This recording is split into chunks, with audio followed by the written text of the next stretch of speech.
Assalamualaikum semua. Saya akan melaksanakan asesmen tingkat semester Prekom Pemrograman Berbasis Data.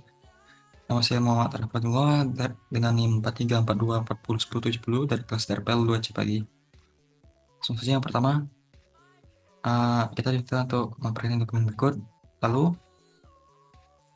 buat bentuk tabel tidak normal dari dokumen tersebut.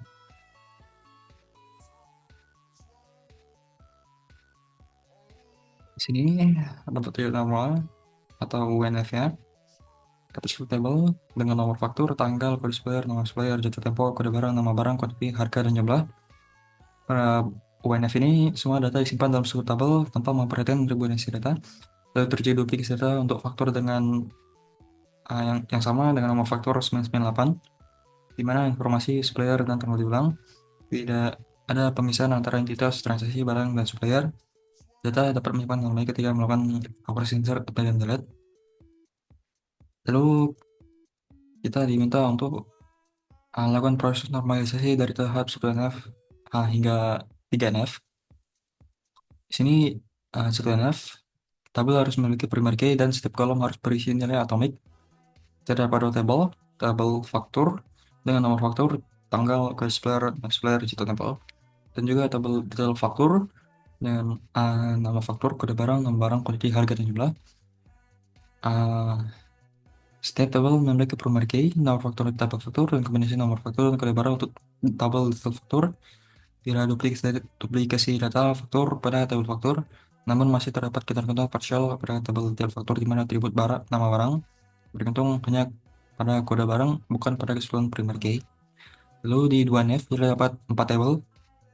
Semua atribut non-key harus bergantung sepenuhnya pada primary key. Tabel pertama adalah tabel faktur dengan nomor faktur, tanggal, kode supplier, jatuh tempo, dan tabel supplier, kode supplier, nama supplier, lalu ada detail faktur dengan nomor faktur, kode barang, kuantiti, harga, kuantiti, dan jumlah. Lalu tabel barang dengan kode barang, nama barang, dan harga. Pada 2NF telah dipisahkan atribut-atribut yang memiliki ketergantungan partial pada primary key. Nama supplier dipindahkan ke tabel supplier karena hanya bergantung pada kode supplier. Nama barang dan harga dipindahkan ke tabel barang karena hanya bergantung pada kode barang. Tabel detail faktur sekarang berisi atribut yang bergantung sepenuhnya pada primary key, nama faktur, kode barang. Masih terdapat ketentuan transitif pada tabel faktur di mana nama supplier bergantung pada kode supplier yang bergantung pada nama faktur. Lalu selanjutnya ada 3NF. Semua atribut non-key harus bergantung langsung pada primary key, tidak melalui atribut non-key lainnya. Sini masih dengan 4 tabel. Tabel yang pertama ada tabel faktur dengan nomor faktur, tanggal, kode supplier, jatuh tempo. Lalu ada tabel supplier dengan kode supplier, nama supplier. Tabel detail faktur dengan nomor faktur, kode barang, kuantiti, harga, dan jumlah. Lalu tabel barang ada kode barang dan nama barang. Pada 3NF, semua atribut non-key bergantung langsung pada primary key. Tidak ada lagi keterangan transitif pada tabel. Harga dipindahkan kembali ke tabel detail faktur karena harga bisa berbeda untuk setiap transaksi dan atribut jumlah adalah hasil perhitungan kuantiti kali harga, namun tetap disimpan untuk menggunakan perhitungan total faktur. Selanjutnya kita diminta untuk menunjukkan relasi tabel dari proses normalisasi yang diperoleh. Ada 3 relasi. Yang pertama, tabel faktur yang memiliki relasi one to many dengan tabel detail faktur, di mana satu faktur dapat memiliki banyak detail barang. Foreign key-nya adalah nomor faktur yang merujuk ke nomor faktur di tabel faktur. Lalu ada tabel supplier yang memiliki relasi one to many dengan tabel faktur, di mana satu supplier dapat memiliki banyak faktur. Lalu foreign key-nya adalah kode supplier yang merujuk ke kode supplier di tabel supplier. Selanjutnya, tabel barang yang memiliki relasi one to many dengan tabel detail faktur, di mana satu barang dapat muncul di banyak detail faktur. Foreign key-nya terletak pada kode barang yang merujuk ke kode barang di tabel barang. Lalu, kita diminta untuk melakukan penerapan dengan SQL dari hasil normalisasi yang diperoleh. Kita buat database dulu.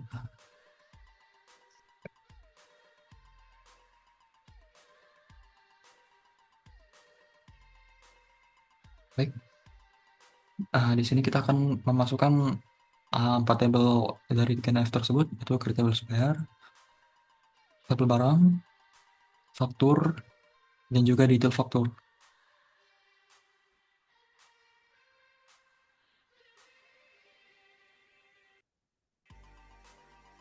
Ini sudah ada 4 tabel. Selanjutnya kita diminta untuk melakukan operasi DDL dan DML. DL dan DML kita pertama DDL.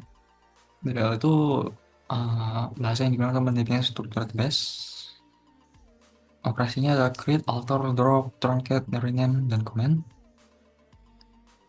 Kita terapkan untuk create table. Pertama kita akan membuat table baru.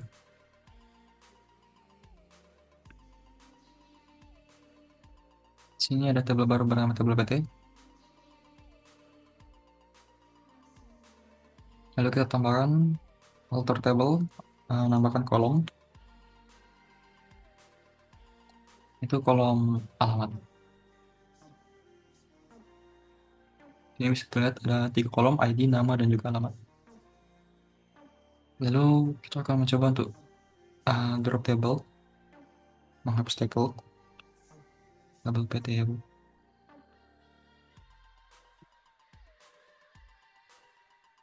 Nah di sini tabel PT sudah tidak lagi. Lalu untuk operasi DML-nya, kita akan memasukkan 5 data untuk masing-masing table. Ada insert untuk supplier, barang, faktur, dan juga detail faktur.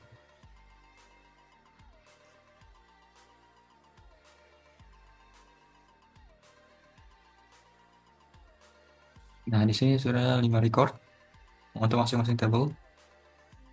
Barang, detail faktur, faktur, dan juga supplier. Atau bisa lihat di sini harus 5. Oke. Selanjutnya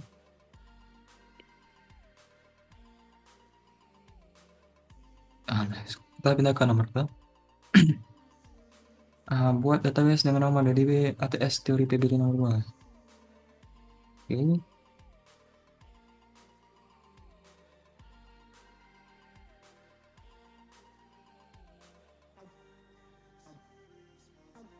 Database baru. Lalu kita diminta untuk buat table dengan nama pegawai yang memiliki field seperti berikut dan juga masukkan data-datanya.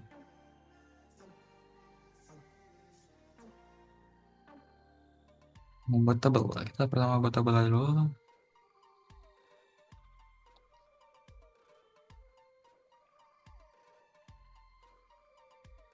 Sini ada tabel baru, tabel pegawai, dan recordnya masih 0. Lalu kita insert data pegawai sesuai dengan apa yang ada di tabel barusan.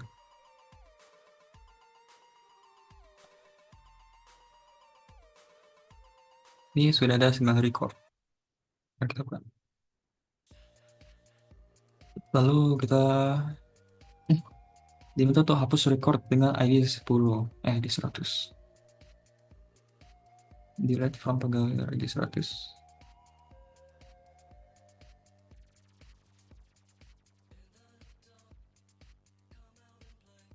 Nah, di sini ID 100 dengan nama Arif sudah terhapus. Lalu kita diminta untuk mengupdate data untuk ID 101 dan 102, yang mana sebelumnya bernama Andi dan Burhan, menjadi Naila dan juga Raffi.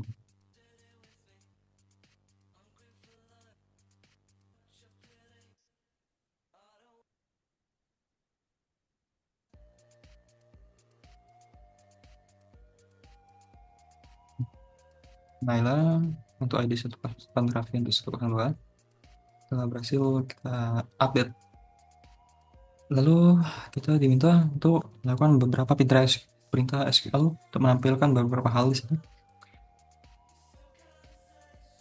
Yang pertama, select all of from pegawai. Select bintang from pegawai.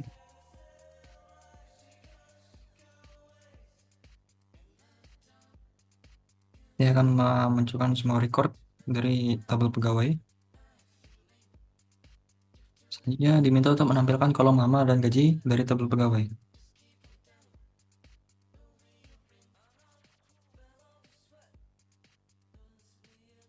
Dia akan menampilkan uh, kolom nama dan juga gaji dari tabel pegawai. Lalu um, menampilkan kolom nama dan alamat yang mempunyai nama dengan awalan F.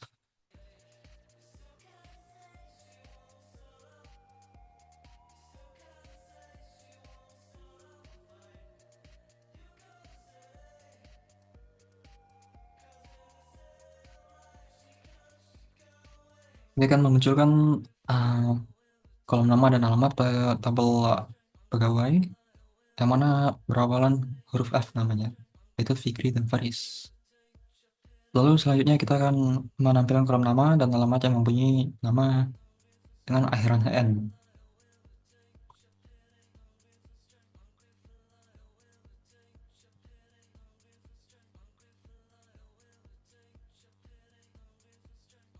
Ini ada dua record, Ivan dan juga Zakiuddin. Lalu kita akan diminta untuk menampilkan kolom nama dan gaji yang mempunyai gaji di atas 15.000.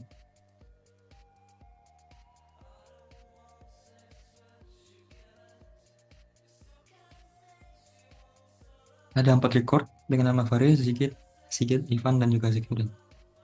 Lalu kita diminta untuk menampilkan kolom nama, alamat, dan gaji yang bergaji di atas 13.000 dan beramal di Surabaya.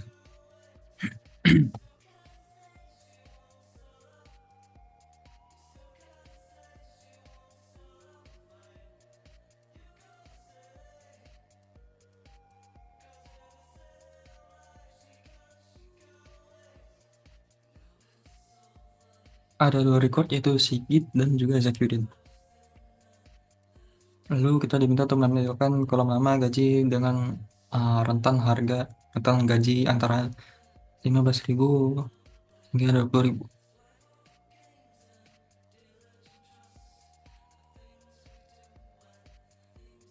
Ada 4 record juga yaitu Fikri, Faris, Sigit, dan Ivan.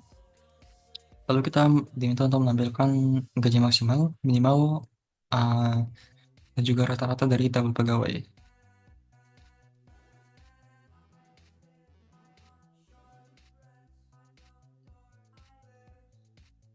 Ada gaji maksimal 21.000, gaji minimal 10.000, dan gaji rata-rata 15.625.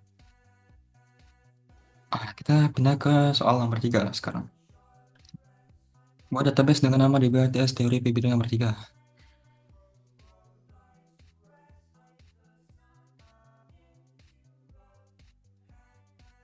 Oke, sini database sudah terbuat. Lalu buat tabel dengan nama barang seperti berikut. Dua record di sini, oke. Tabel barang.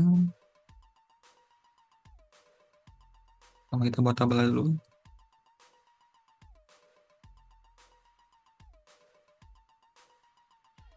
Tabel barang sudah dibuat. Selanjutnya kita insert beberapa data. Ada dua data di sini.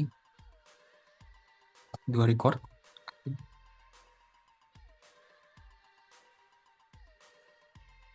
Ini sudah dua record.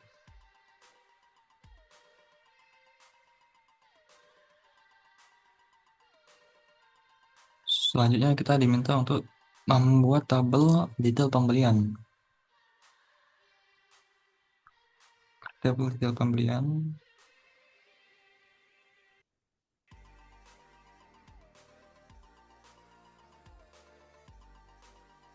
Nah, tabel baru sini yaitu tabel pembelian, detail pembelian. Selanjutnya kita diminta tuh memasukkan skema trigger untuk jumlah stok barang secara otomatis.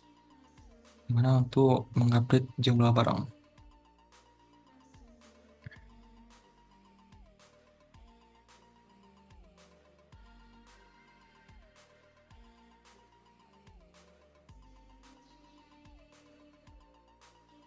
Baik, trigger sudah dimasukkan sini. Stok barang time before event insert. Oke. Kita disuruh melakukan beberapa instruksi. Melakukan penambahan data ke tabel detail pembelian. Oke, menambahkan data.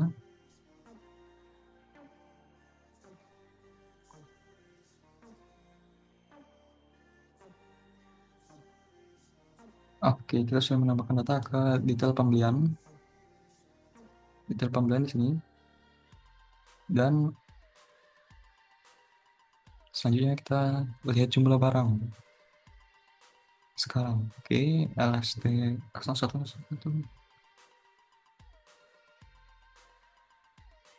Maka dia akan menampilkan 5 jumlahnya.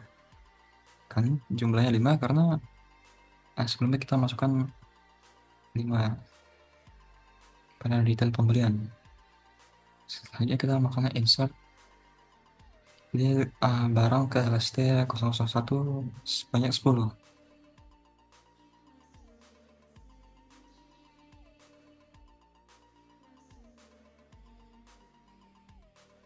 Dan melihat kembali jumlah stok barang LST 001 sekarang. Sebelumnya 5, maka setelah kita masukkan barusan 10, harusnya dia 15. Menjadi jumlahnya 15. Nah, kita selanjutnya diminta untuk beri penjelasan setiap baris pada trigger yang dibuat dan pamit. Nah, di sini delimiter slash 2 kali untuk mengubah delimiter agar bisa menulis blok kode trigger. Create trigger stok barang before insert on detail pembelian. Nah, ini untuk membuat trigger bernama stok barang yang berjalan sebelum data baru diinsert ke tabel detail pembelian. For each row, ini untuk agar trigger dijalankan untuk setiap baris yang diinsert. Begin dan juga end adalah blok kode trigger. Update barang untuk mengupdate file jumlah pada tabel barang. Lalu if is null jumlah, bila jumlahnya nol maka dianggap nol. Lalu plus new jumlah untuk menambahkan jumlah barang yang diinsert ke detail pembelian ke stok barang. Jumlah baru. Where kode barang sama dengan new kode barang. Hanya update barang yang sesuai kode barang yang diinsert. Lalu delimiter untuk mengembalikan delimiter ke default. Baik, sekian dari saya. Terima kasih atas waktunya. Wassalamualaikum warahmatullahi wabarakatuh.